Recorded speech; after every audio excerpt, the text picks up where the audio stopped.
The Middle East conflict, for me, is introducing a lot of new uncertainties in the world. What will happen to the Gulf?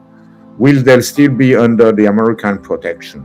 Have they not realized that this American protection has mostly served Israel than themselves? India, Modi is very close to Netanyahu, as we have seen. He was there 2 days before. On the other hand, India realizes how much they suffer from this war, because they have to pay their oil much more expensive from Russia. It's the role of leaders to lead. That's what we elect them for. That's what they're paid for.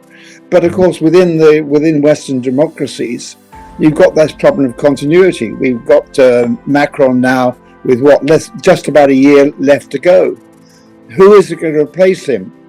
Has the Trump effect created this gap and this weakness amongst the leadership, because they don't know how to position themselves with regard to Trump, whether it's NATO or the European Union?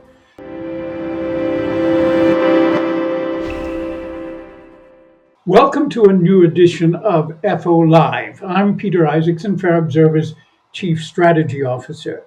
Today I'm joined by two guests. We'll try to make sense of Europe's position within a confusing geopolitical context marked by extreme instability and danger.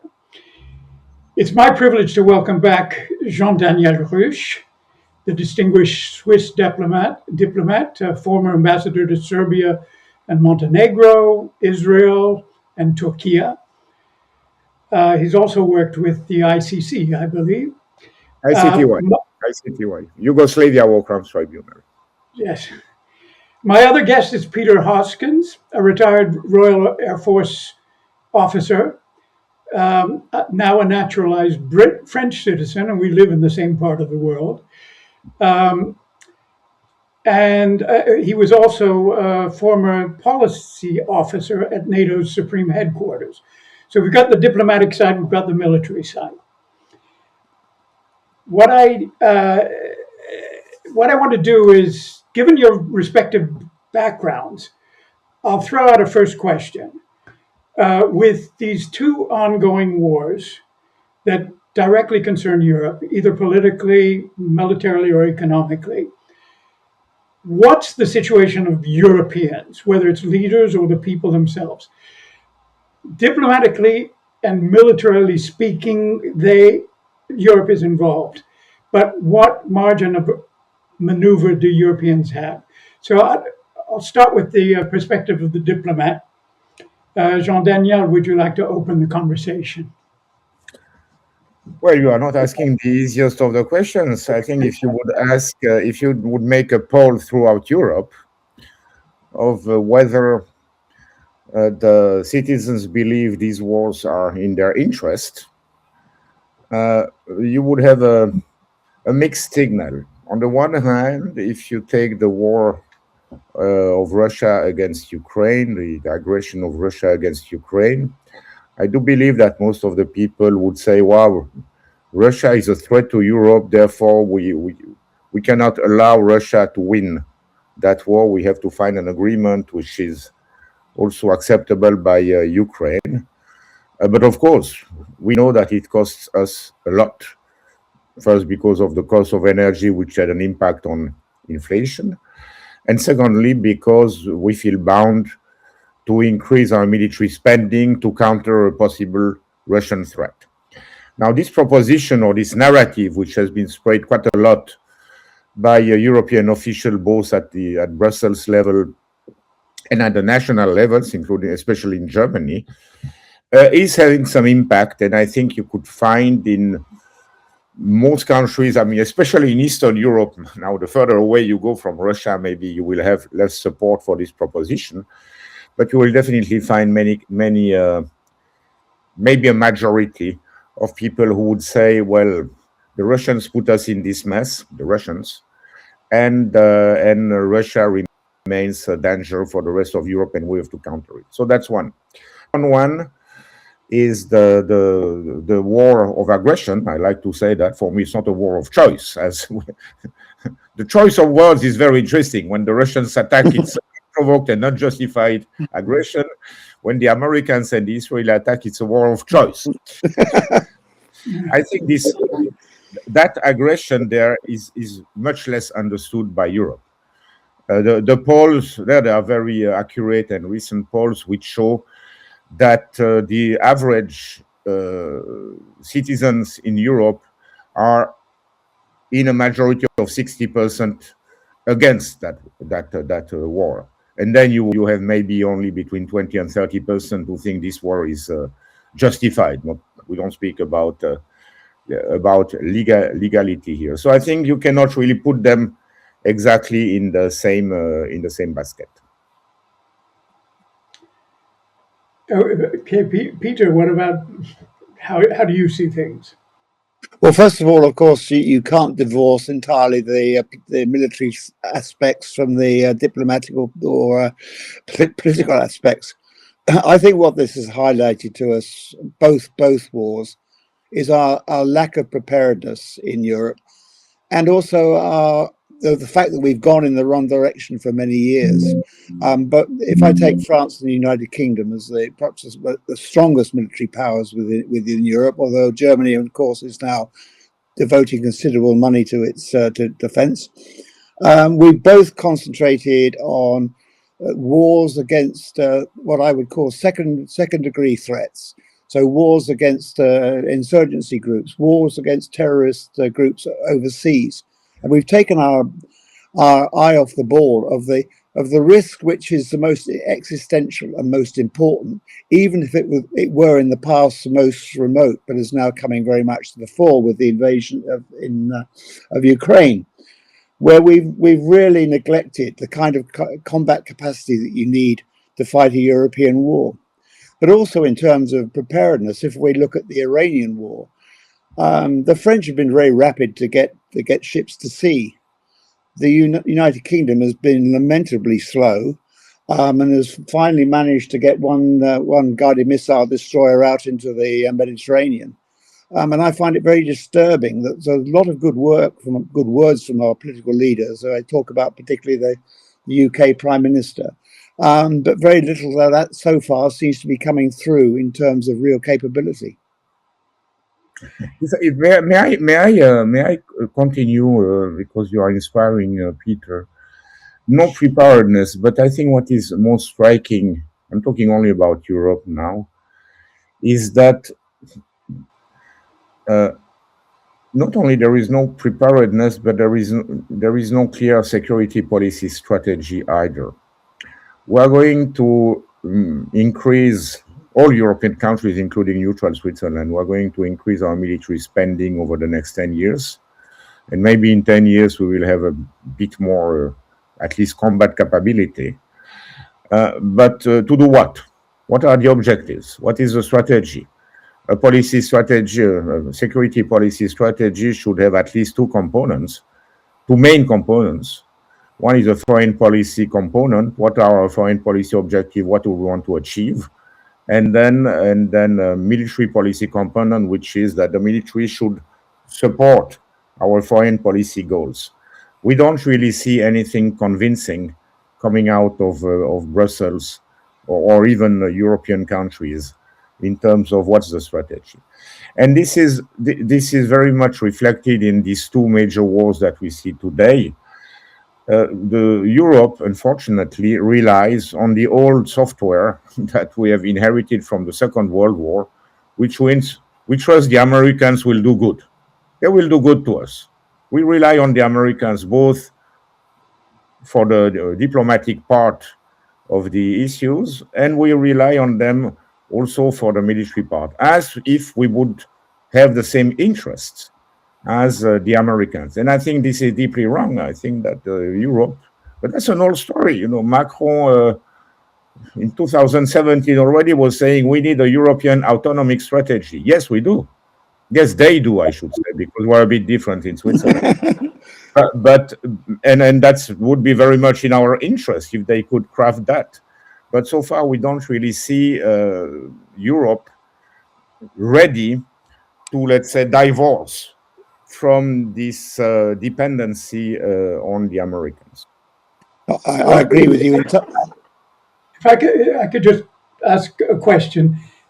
Peter, you talked about preparedness, and I've spoken to Jean-Daniel in the past about the deficit of diplomacy, because we can talk about how to plan a war, how to strategize a war, but isn't the first, the starting point, even if you are in a conflict situation, isn't it diplomacy, at least to find out what's going to happen when you do go to war?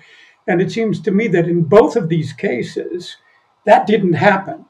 The Americans under Biden didn't take the opportunity, and I'm not saying it was a great opportunity that would have solved things, to sit down and say, well, what are you worried about, and what are you intending to do when Putin had amassed 175,000 soldiers on the border of Ukraine, and in this case, we had sham negotiations going on with Iran, and then a war that was started. So, isn't there something that needs to be done, I would say, in the culture of preparation, to push the diplomatic side, not to solve it, not because you think it can solve everything, but because it gives you the information you need to know what kind of conflict you have to manage? Does that make sense?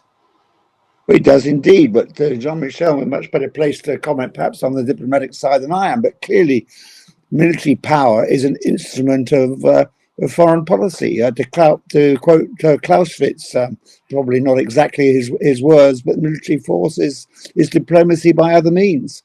And unfortunately, coming back to Jean-Michel's comment, what is our overall Jean-Daniel. Sorry, Jean-Daniel. My apologies. To come back to this question of Europe, we've still got this confusion between where NATO sits and where the European Union sits.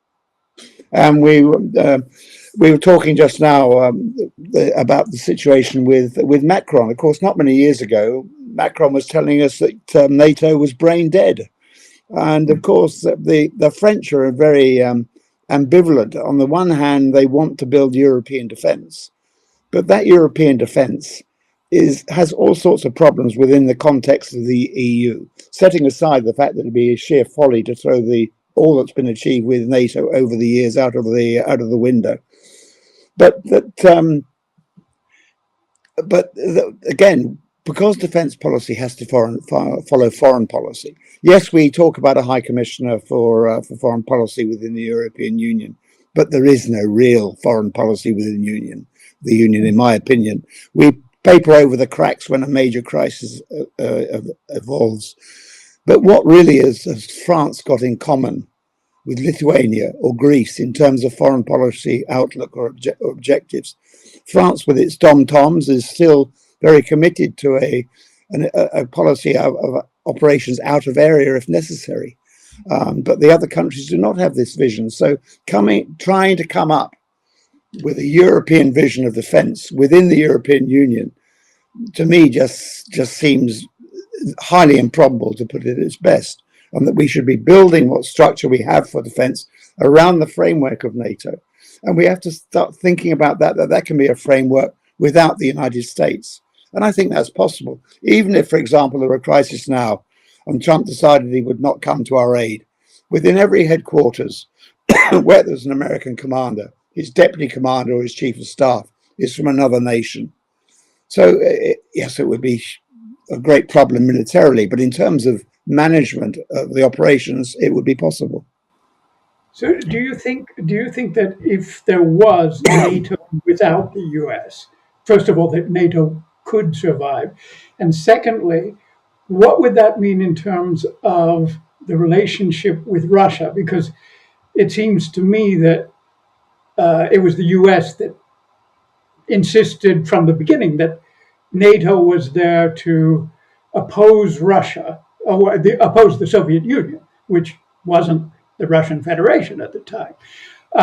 And therefore there's this inertia in the thinking about why NATO exists. It exists because of Russia. Now, is it possible to think of of NATO as existing without specifically focusing on the supposed threat of Russia. Is that possible?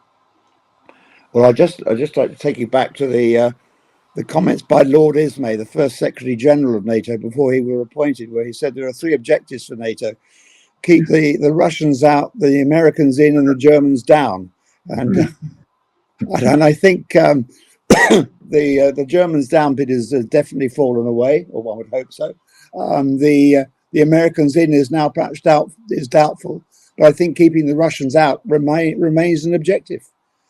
Just looking at the continent geopolitically, it is always I've always had the view that before the wall came down, that if the Soviet Union disappeared as it did, simply because of geopolitics, Russia was going to remain a potential threat.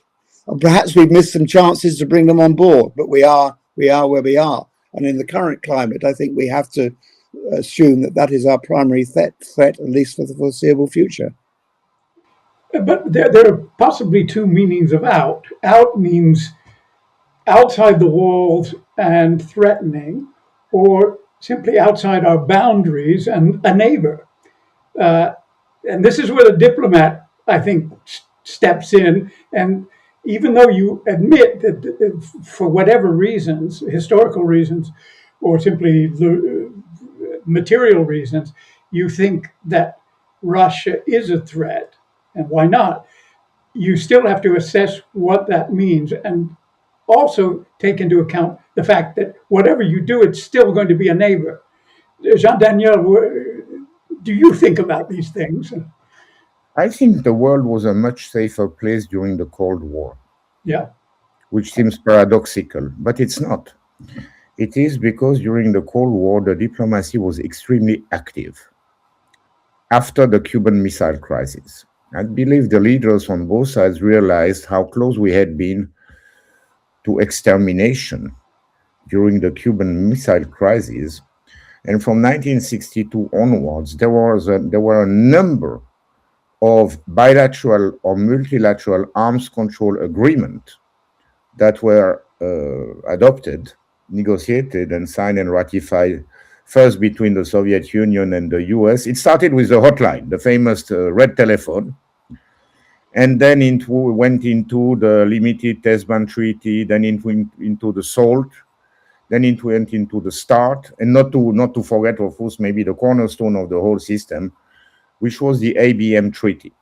Now, the last one of these bilateral agreements expired in January of this year, and we have no umbrella anymore or no safety net.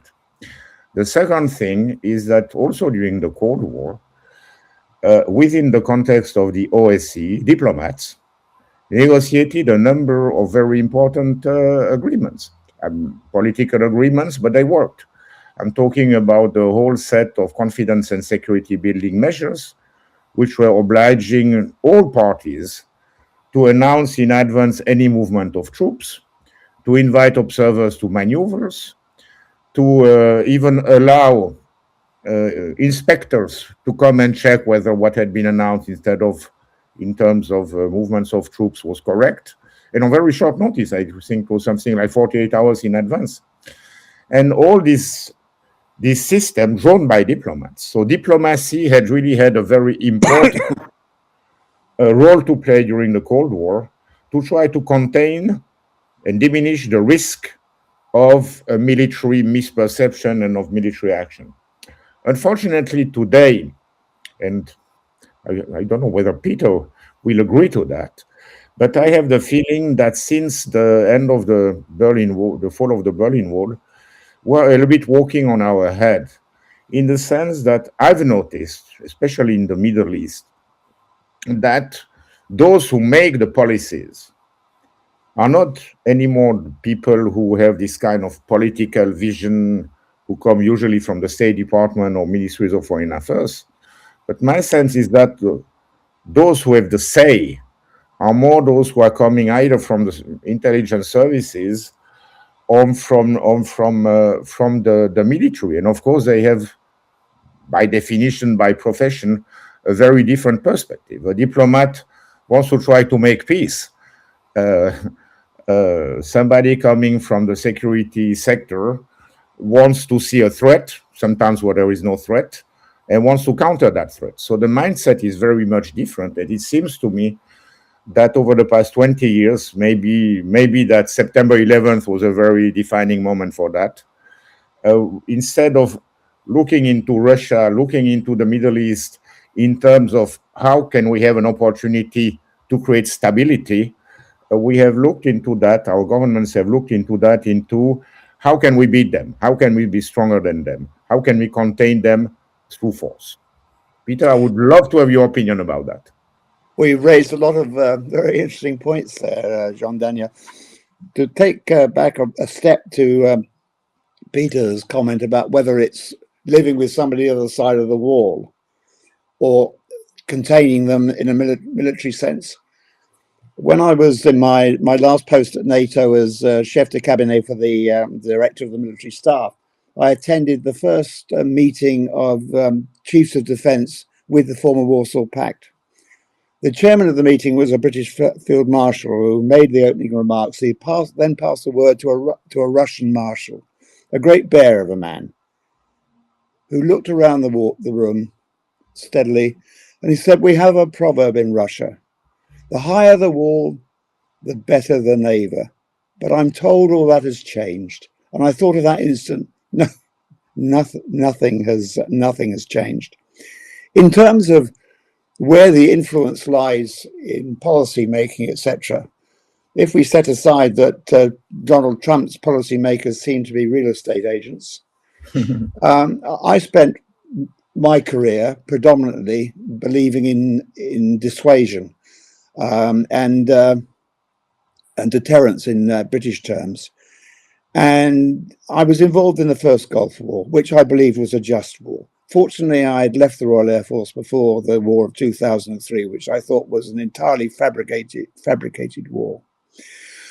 But by and large, I think from my experience, there are a few military men who actually want to fight a war. There are a few perhaps protecting the special forces and people who join for the fun of it. But most of us are seriously committed to working with politicians and diplomats to prevent war. And certainly when I was at NATO, it was that time just after the war had come down when we were starting to build relationships through Partnership for Peace with countries from the East. And I think that was working in many ways. And then I moved on to other things, and it seems to have gradually withered on the vine, which I think is a great shame. Because if you put military men together, whether they be Russian, Bulgarian, American, or even Iranian, they have more in common than divides them because of their experience and their careers. And I think that's a great shame that we've missed a lot of opportunities, I think, in that sense. Do you think, may I continue, Peter? Yes, please do, yes. Yes. I was in the 90s at the OSCE, which had just changed name from CSE to OSCE. And we had even the chairmanship at one point. And the Russians were adamant to create out of the OSCE a kind of umbrella with a treaty-based organization, with a Security Council and rules that would have sort of obliged all states participating to this organization. And the West refused these advances. Do you think it was right from the West to advance these proposals? And is it true, did you hear also, that the Russians made similar proposals just before invading Ukraine in December 2021? And did we miss a number of times the chance precisely to try to bind Russia in an array of obligations that would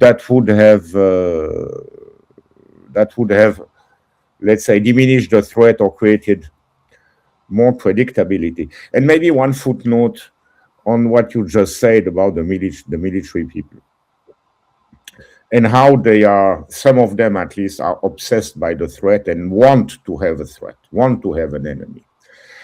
I remember I was working in a coordination office of the intelligence services in the mid-80s, second part of the 80s. That was sort of my first job. And once we had to assess what it meant that Gorbachev had announced the withdrawal of, I've forgotten how many dozens of divisions from East Germany to the Ural. So assessment of the diplomat, this is great, this is good for our security, this is good for peace in Europe. Assessment of the military intelligence, the threat is increasing. And of course the diplomat was saying, come on, they are 2,000 kilometers further away, how can the threat be enhanced? And then the military came with some funny explanations about how this was all Maskirovska, and that that would make us sleep, and then they would come back in full force, something of that sort. So that shows the difference in the perception between these different angles, military and the political. But since you were in NATO in those days, do you think we miss an opportunity to bind Russia into a global Eurasian, let's say at least all of European system of security? I think we probably did. To take, I'm not familiar with the detail of the opportunities that you were discussing earlier, but if we take before the just before the Russian invasion of Ukraine, my own personal view is that would have been an opportunity that was too late, because I think at that point negotiating with Putin, I think his mind was made up, and the opportunities that would have been missed earlier. To be quite frank, ever since 2014, I've been convinced that the Russians would move into Ukraine. It was just a matter of when. But going back to your business about that, I'd be interested to know which intelligence services was considering that as a threat. But that suddenly made me think of the story of Talleyrand, apparently at the Congress of Vienna, when somebody came to tell him that the Russian ambassador was dead. And apparently he said, I wonder what his motive was, which is perhaps an indication of our mutual suspicions. Yes, well, there is something which is quite extraordinary, and it is this sort of fear of Russia, which is sometimes a little bit irrational. Sometimes it's very rational, sometimes it's a bit irrational. And also sometimes I had the feeling that when Putin speaks about Russophobia or Lavrov, there is a point. And I digged an article from the Neue Zürcher Zeitung, neutral Swiss newspaper, one of the most renowned and respected newspaper in Germany, in the world. And in 1853, they published an article calling for Switzerland to send troops to join the French and British armies who were battling in Crimea in those days. And I'm still wondering today, but what moved them to do that? In the next, what, by God's sake, would have gone to Russia to fight along in a context where we just had been neutral for 30 years. Our neutrality was more or less recognized, and everything was fine. So there is this kind of sometimes irrational fear of Russia that I see is resurfacing. And indeed, this very same newspaper today is also continues to have a line which is very hawkish towards Russia, and always had. Peter, I'd like to come back to a point I made earlier in relation to what you said about the unlikelihood of successful negotiations with Putin in December 2021. What I was saying earlier, I would maintain, I don't know how likely or unlikely an agreement might have been. I have no understanding or knowledge about Putin's motivation. I do know a bit more simply because I'm American. I was born and raised in the US, although I've lived virtually my whole adult life in Europe. My point was, if Biden had said, okay, let's sit down, but we're not going to waste a lot of time on this, but let's sit down and see, just look at the points on the page. That And even if on the 24th of February, Putin did cross the border with his troops, we would have had more information about what it was possible to negotiate. So that's why I throw the question to Jean-Daniel. When there is even limited diplomacy, doesn't it have value that can serve in determining military strategy as well? But what we notice in this case is that there was a refusal of diplomacy. We don't sit down. We don't look at the points. We don't discuss them. The word they used at the time was it was a non-starter. Is there such a thing as a non-starter in diplomacy? Well, the question is really, in my view, what is the plan? I mean, what was the objective back in 2022 of the West regarding Russia? What were the expectations, the anticipation, the assessment, and what were the objectives? And there, I do believe that the Americans know, they have an idea of what they want to do with Russia. It's not always the same. It sort of changes between we want to weaken them, or sometimes we want to dismantle them, but weaken them. And sometimes, which is more like Trump's real estate agent strategy, we want to play the reverse Kissinger, like try to bring Russia closer to us so as to isolate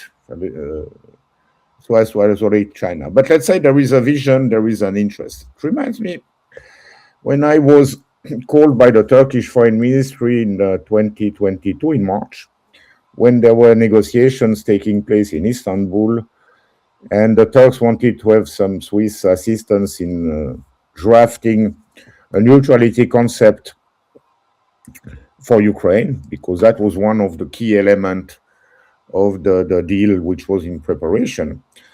The chief negotiator on the Turkish side told me, but Jean-Daniel, I'm not confident, because there are some global powers who have a global agenda.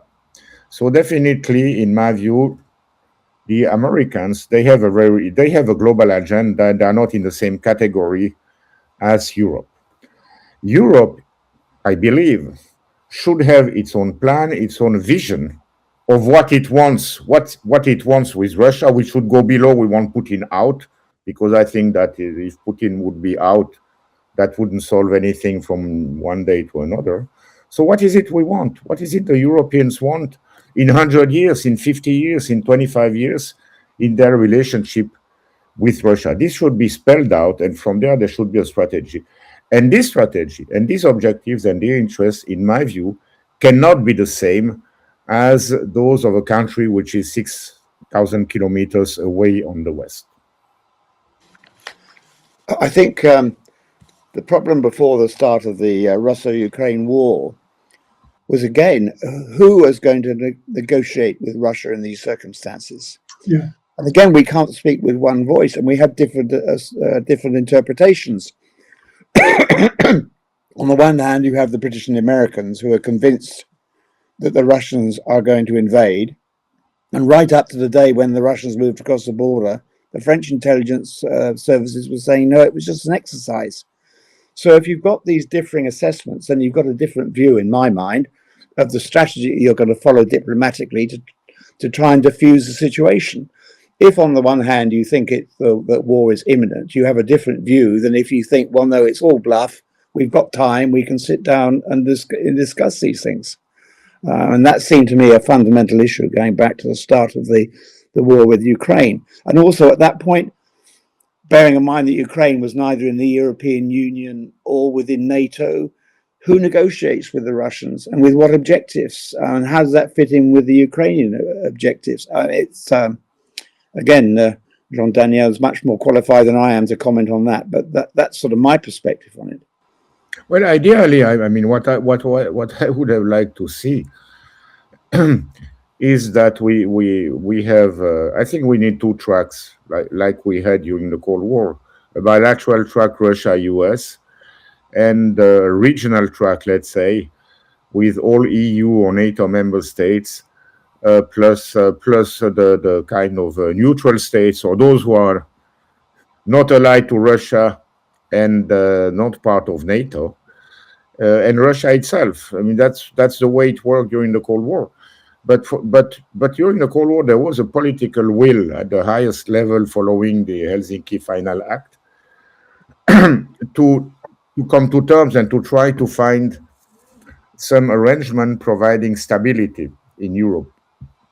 My sense is that this political will is not present there, neither on the Russian side, because as we see, they are not very keen to find a compromise solution in Ukraine today, and not in Western Europe or in America. America may be a little bit more under Trump following this Anchorage meeting, but it doesn't go well, and he doesn't know how to find this kind of deal or real estate type of deal that he would like to make.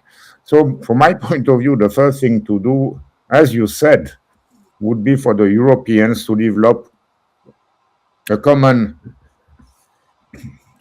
vision based on common interests and a common awareness of what is really our interest.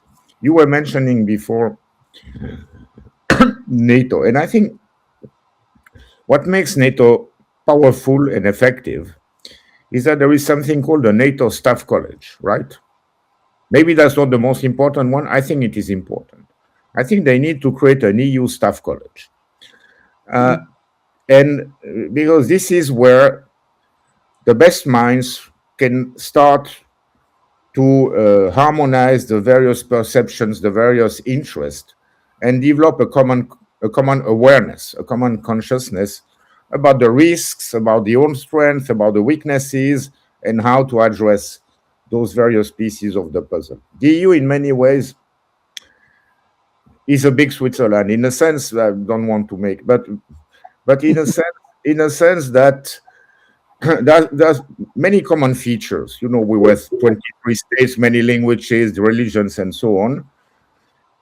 And when we had to create a common army in the 19th century, the first step, which was a defining step, was to create a staff college, a general staff college.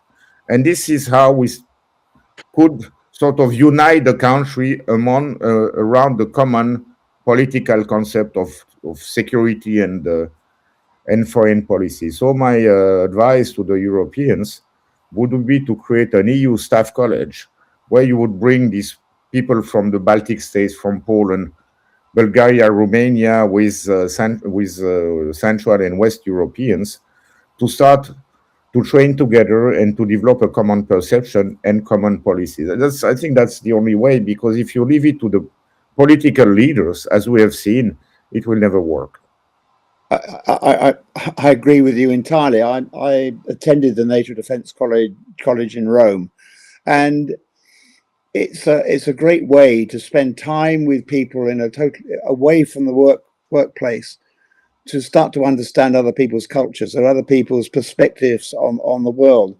And similarly, working I worked twice with NATO headquarters. First of all in SHAPE as a policy officer, and later within NATO headquarters.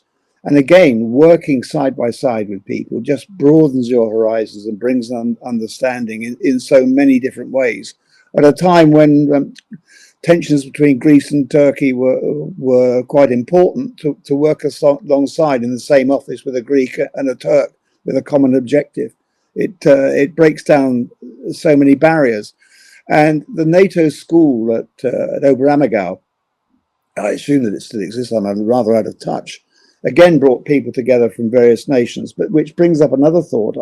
I attended there a course which was bringing together officers from the former Warsaw Pact and from the former Soviet Union together with NATO officers, only for a week. And it comes back to this question of Russophobia and our view of it, not from the countries which were within Europe at the time, within NATO at the time, but from the ex-Warsaw Pact nations.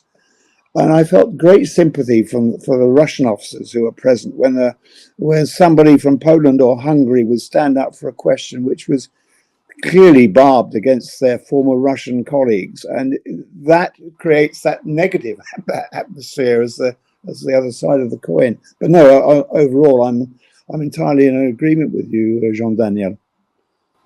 Yeah, we have as part of the Partnership for Peace, actually, there was not too much debate in Switzerland on whether we should join, because for us it was pretty clear that Partnership for Peace was an offer made by NATO to non-NATO states, including Russia, to try to precisely create this common European security. So we created a Geneva Center for Security Policy, which is still existing in Geneva, and whose task was at the beginning precisely that, to bring security policy experts, civil servants, officers to participate in joint courses, and exactly to break the psychological barriers and try to better understand the culture and the history of the others. But now what I have in mind is something a little bit different. This would be really about creating a hardcore of people with a sense of European common interest, who could then become powerful and instrumental in defining policies, strategies, and also defense policies. Because, as I said, nowadays we are not sure what are the interests, what is the policy, and what are the long-term objectives of Europe towards Russia. We are not sure what are the policies, long-term objectives of Europe towards Iran, or towards the Middle East in general. It seems the policies of most European states in the Middle East are defined by the interests of Israel in many cases. So there again, I lack this understanding that together, I mean, if we manage to craft a real security policy and to have this kind of esprit de corps, then this may lead to Europe playing a totally different role in the world than it's playing today. I'm very interested in what you've been talking about, building from the bottom up, really. I think that was the sense of what you were talking about, the stuff, what is it, the staff college? Because what we're seeing now is European leadership that's going off in all directions. We don't know what motivates the particular leaders. They're all in trouble. Where we're talking about Merz or Macron or Starmer or even many of the others. They cannot lead anymore. It's someone who is has an extremely low approval rating is not in a position to say the policy I'm endorsing is one that makes sense for us as a people. So my question is this: if we're looking at finding a way of the European people getting together and building a kind of culture that enables them to perceive their common interests, it's not going to come from the leadership. Is it, first of all, possible? And will there not be resistance from the leadership to anything that appears as a grassroots movement? Who is supposed to talk there? I just don't see any kind of policy for strategy or for defense emerging from the grassroots. I just don't see that as feasible. Well, if it's understanding the interests of the people rather than the interests of the leaders. Well, okay, let's put it this way. Do you see a gap between what motivates the leaders and what the European people in all the different countries are interested in? And that begs another question: is there any possibility of defining a common base of interest amongst Europeans. But if you admit that the people are not necessarily in phase with the leaders, or the leaders are not in phase with the people, then something must be done. And then the question, the real more concrete question I would frame in that sense is, has the Trump effect created this gap and this weakness amongst the leadership, because they don't know how to position themselves with regard to Trump, whether it's NATO or the European Union, and that means the people, the voters, European voters in all the different countries, don't have a clear idea of where they're going. Is the Trump effect that important? The Trump effect might have something positive in the sense that it would make obvious to everybody that the divorce between America and Europe is consumed. That we go our own ways. We continue to have relation, commercial, etc. We'll continue to do that. We have lots of common cultural references, of course. But basically, what they did in Iran, the fact that they ignored the Europeans when negotiating with the Russians, everything they are doing, this neglect and contempt they show for Europe, should tell us, okay, let's do our own way. The US actually may be even dangerous for our prosperity and stability, as we see now with what happens in Iran and the impact on the world economy, on inflation in our countries, which are already suffering from the Ukraine-Russia war. That would be sort of an optimist's view. I think, however, that realistically, what the Europeans are doing right now is to try to navigate the Trump years and wait out Trump, in the hope that maybe already after the midterm elections, Trump will be so bogged down in domestic problems with maybe an impeachment procedure that they can sort of more or less comfortably wait for another president who will be in the traditions of the Bidens and the Obamas and all the others, and that we will be able to go back to our comfort zone. I think it's a pity, because I think now there is a chance to really create a dynamics that would make Europe independent, or at least autonomous from the US, and that would be, I think, very positive for Europe and for the world. It seems to me that actually, although Trump expresses his ideas in a very bombastic and confrontational fashion, he is really only accelerating and reflecting a trend which has been there for some while. And I think that we have to prepare for a Europe without the United States. And that doesn't have to be a disaster if we manage it properly over the next few years. And going back to the defense perspective, if we focus our energies and our expenditure on areas where we've got gaps in capability because we're over-reliant on the United States. But I think I'm with Jean-Daniel on that. Is there, do either of you believe that there's a specific strategy that Europe could develop in the context of perceiving us as living in a multipolar world today, which is going to be very different, and we don't know how that will be different, but Europe can play a role in defining that. It's going to be different from the hegemonic order, rules-based order we inherited after the Second World War. Well, but I think Europe is pretty good at anticipating these developments, in the sense that they understand. If there is something where Europe understands where its interests are, it is when you look at commercial policies. Okay, they have problems to agree on everything. For instance, now on the free trade agreement with Mercosur, where France is against and all the others are in favor.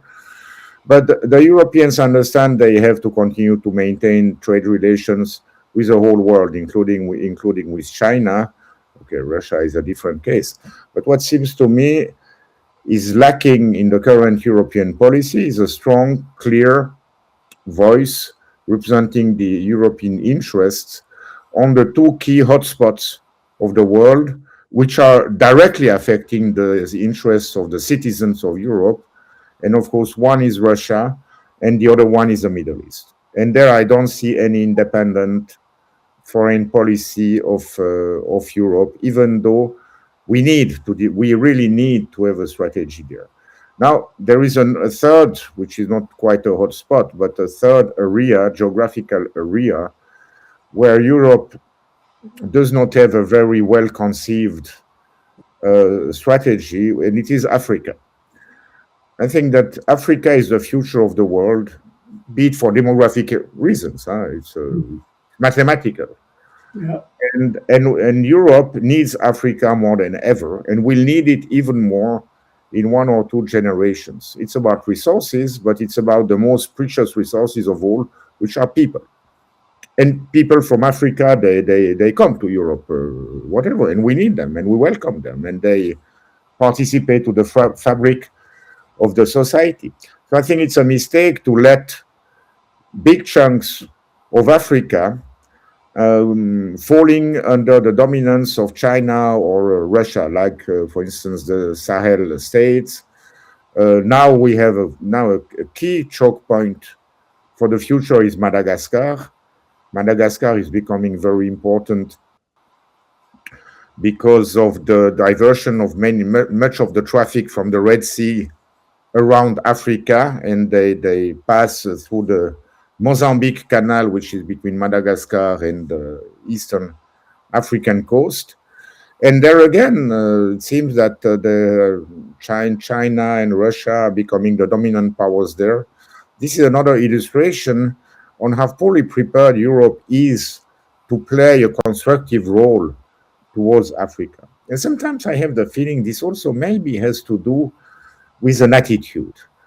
I was always much in favor of development aid and this sort of assistance that we provided and all the billions that we gave. But the more I think about that, the more I notice that we have had a kind of almost post-colonial paternalistic attitude towards African countries that was resented, but we did not notice it because sometimes we are blind in our hubris.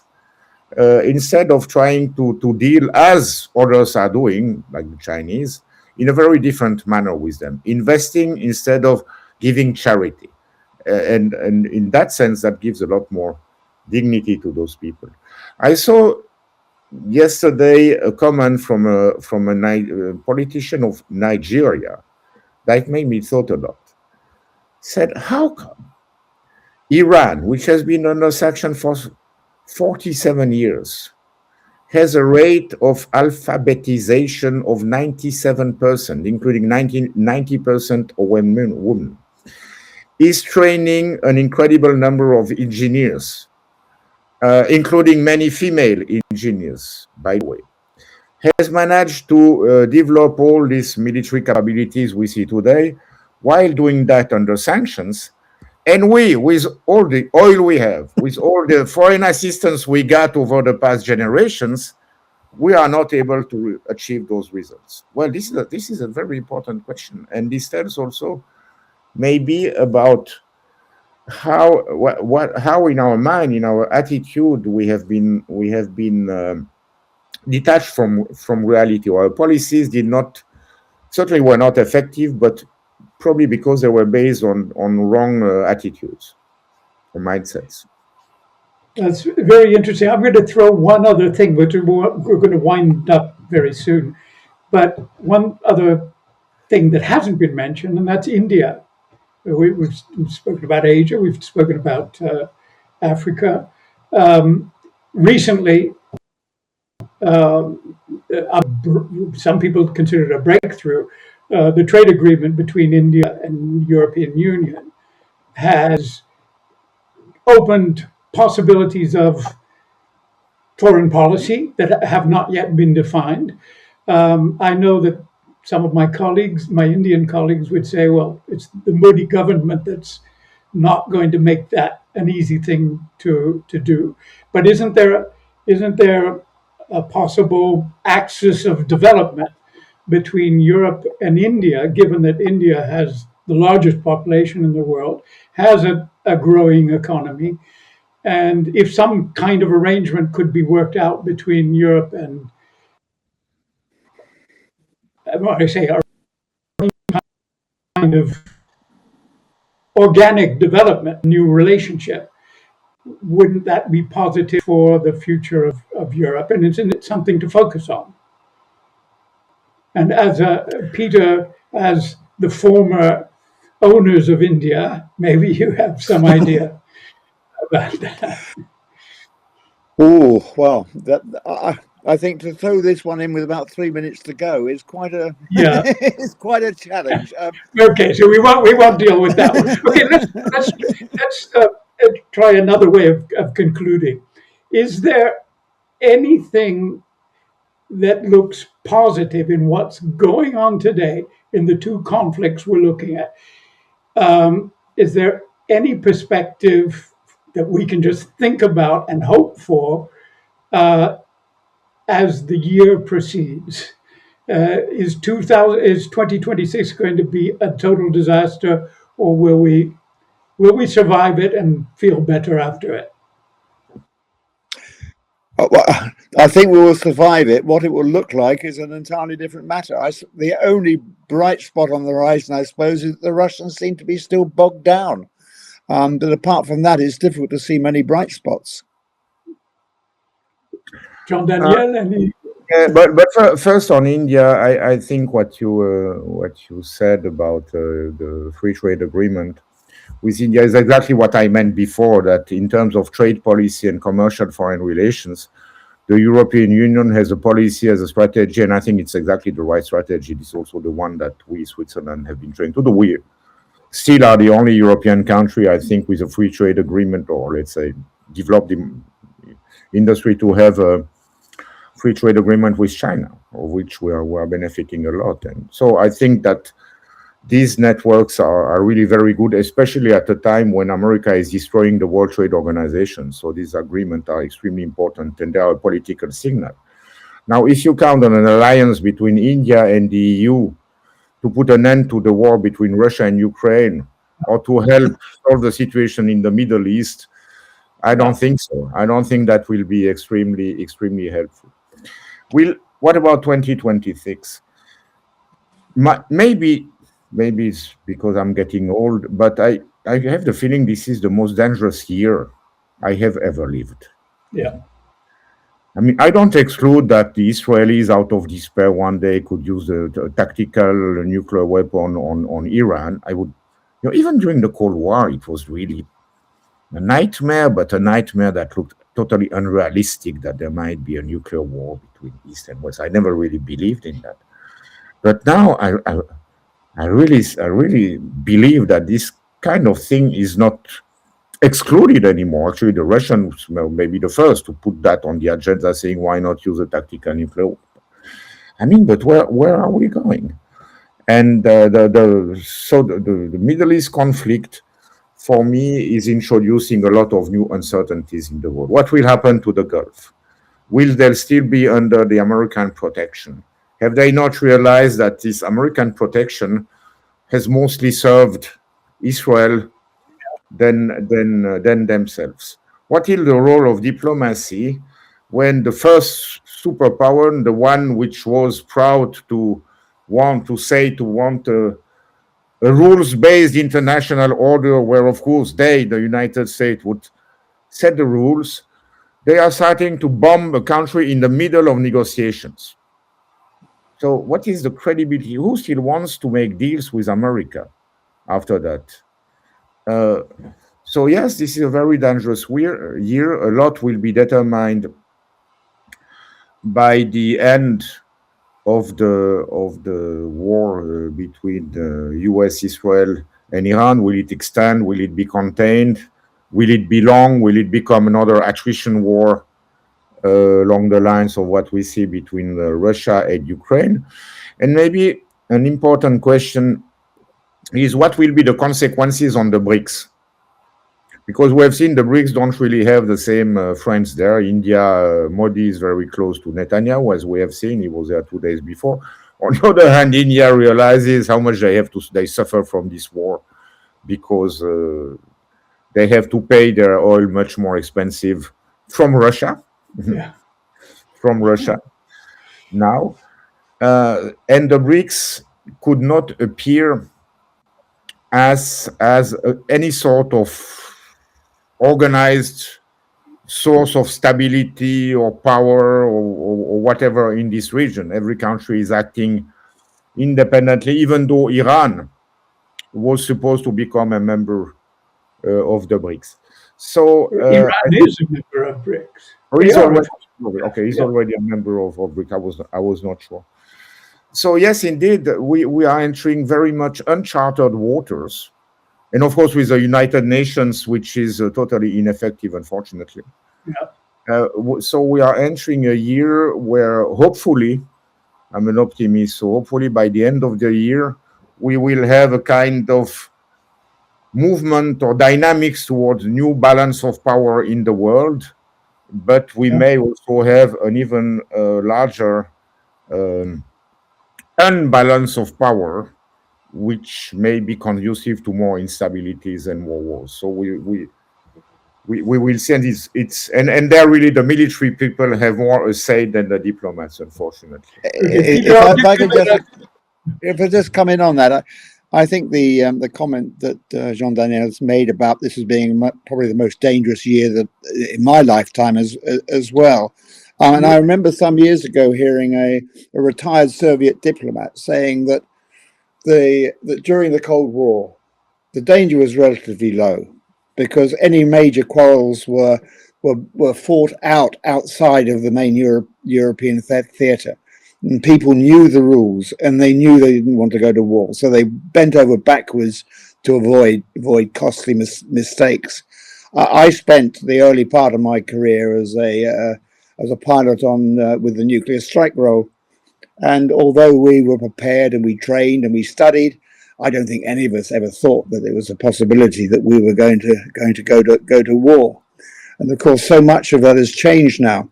I'd just like to go back, if we've got time, Peter, to a comment that you made a little bit earlier when we were talking about whether the policy should emerge from the grassroots, so to speak. In the end, I think the problem is that there is clearly a disconnect from the public and the thoughts of government. Although if I went out to my local wine bar and spoke to a dozen people tonight, I'd probably get a dozen different views. But in the end, it's the role of leaders to lead. That's what we elect them for. That's what they're paid for. But of course, within Western democracies, you've got this problem of continuity. We've got Macron now with just about a year left to go. Who is going to replace him? Perhaps Mélenchon. I mean, we'll have a totally different perspective on strategy then. Perhaps Bardella or Le Pen, and again, a totally different strategy. And that continuity is just so important, particularly for planning military capability over the years to come. I would just add one thing. I agree with you. But when you talk about leaders, yes, leaders are there to lead. But who's leading the leaders? That's a question we need to ask ourselves. And when you look into it, there may be some. Then we start talking about the Epstein class, And so we'll get into that. We can have this conversation. We can pick up the conversation another time. I thought it was a very rich conversation. I thank both of you gentlemen for your contribution. I think I'd love to pick it up again and see where we are in 3 or 6 months' time.